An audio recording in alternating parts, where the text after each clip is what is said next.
Hey everybody, it's Eddie from Tokyo. This is your cryptocurrency update from Japan. In this video, we're going to look at a new sale that Western Union made, and it allows them to stay more laser focused on their strategy.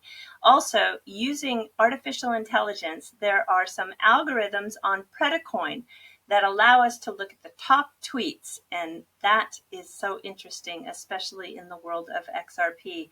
And then last, I found a video. I think I was the first person to view it.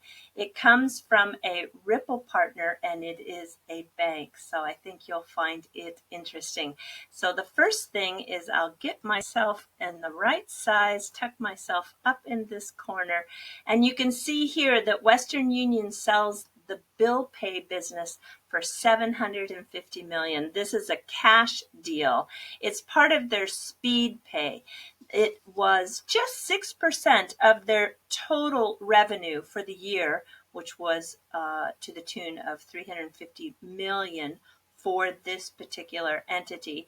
It allowed their 4,000 customers to pay their electricity bills, their mortgages, their auto loans, insurance, and government finance, which I would assume was probably student loans. So this particular sale, according to the CEO, is going to allow them to concentrate on their resources, or concentrate their resources on the cross-border money movement strategies. So Mr. Ersek said that their strategy remains focused on expanding their digital services, leveraging their platform to unlock new cross-border, cross-currency payment opportunities and generating additional operating efficiencies. So this is a big move away from the domestic side of business, because with just 4,000 bill pay customers across the US, I think they found this as draining their resources when they want to concentrate on international remittances. Okay, and then we move to Predicoin. Predicoin is a very useful site, especially if you are into AI and the way that it can collect data through its algorithms. The sentiment tool is really fabulous. But what I want to look at today is the top tweets. So for XRP, there was a top tweet by Pompliano. He talks about this week's big news in crypto. The number one thing was Coinbase lists XRP. And down here, he also talks about Facebook with this new stablecoin they're going to launch. This story has me very much interested in what they're doing. And then, of course, the second one is Dr. T was communicating with David Schwartz. And I just tell you, David is amazing. Here he is on his Saturday engaging with the XRP community, helping people better understand about the distribution destination tags. And I just think he is unbelievably generous with his time and the way he engages with everybody. So should you want to have a look about the explanation of the destination tag, which is very, is required when you send XRP, this is a great tweet to read through the thread. And then when we take a look at Facebook, the New York Times did an article, and it is really super secretive. So they work in an office, this particular team, that is completely separated from the regular Facebook employees.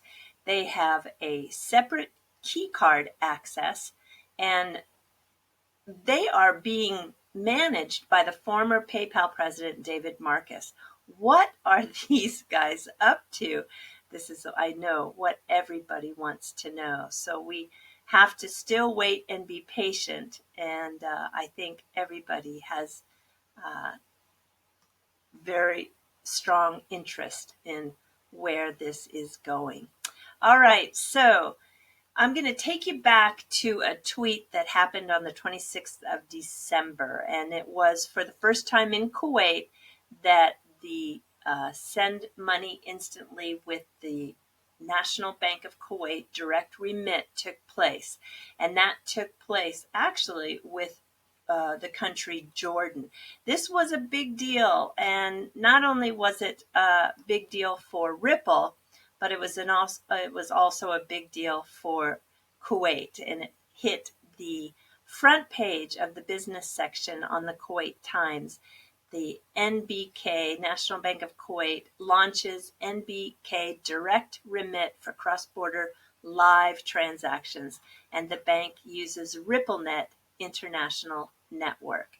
So this is a conference called ECOH Conference that took place at the very end of January, and the video that I found took place from this conference.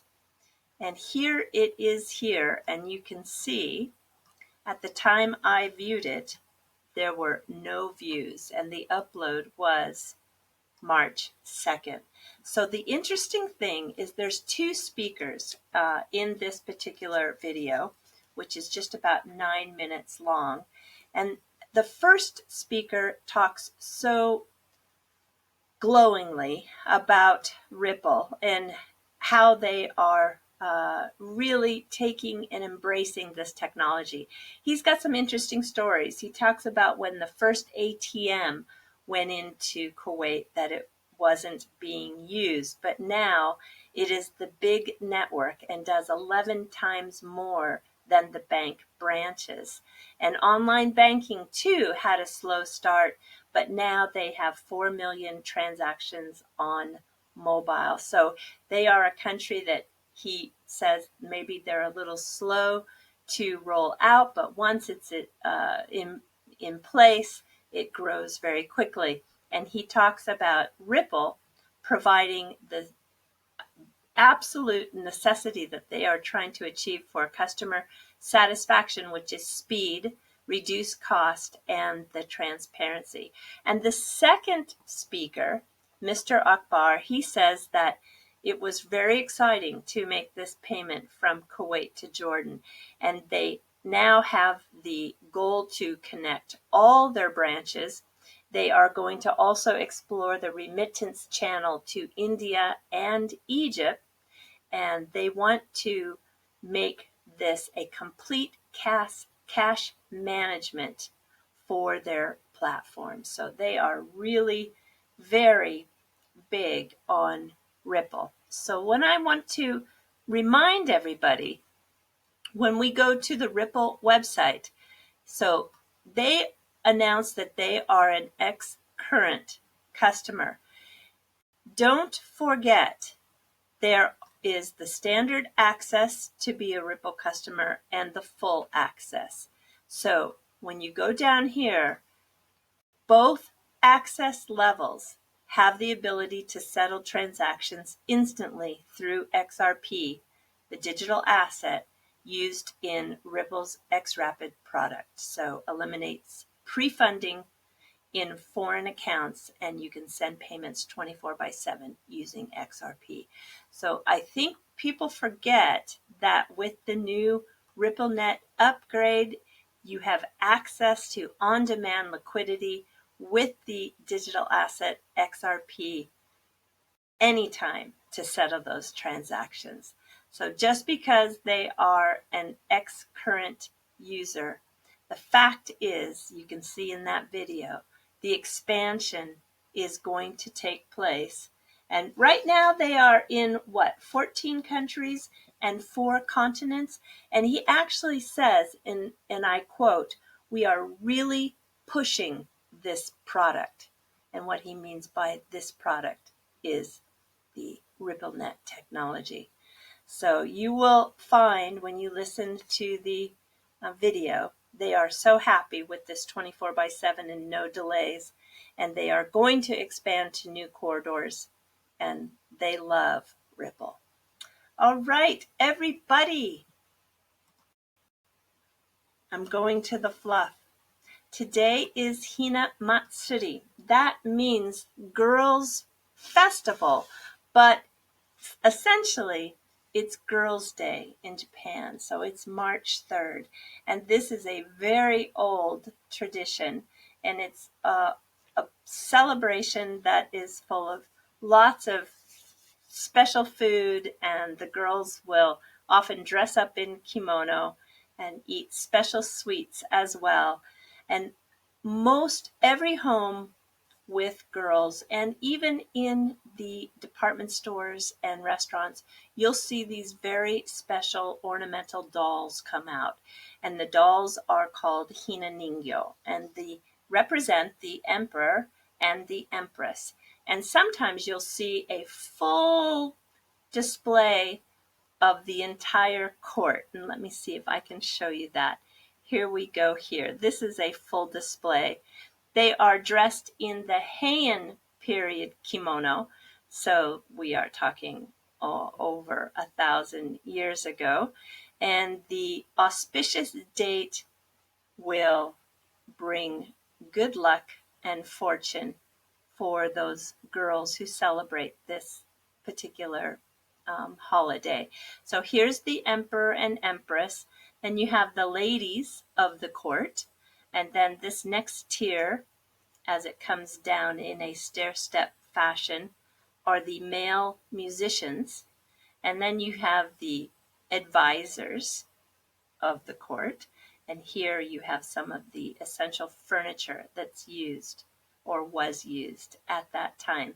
And don't worry, there is a Boys' Day coming up, and that happens on May 5th. It's a little bit different. But these displays are passed down from generation to generation. And if you're lucky enough, you will dress up in a very colorful kimono like this and eat some very delicate, beautiful sweets. These are made of rice cake, which is called mochi. So it's a very fun day, and I hope someday you can enjoy Hinamatsuri with the ornamental dolls. I have a pair that are actually antique from the Taisho period, and they are very special to me. All right, everybody, that's all I have for you today. So happy Girls Festival Day. We'll talk to you soon. Sayonara for now. Bye-bye.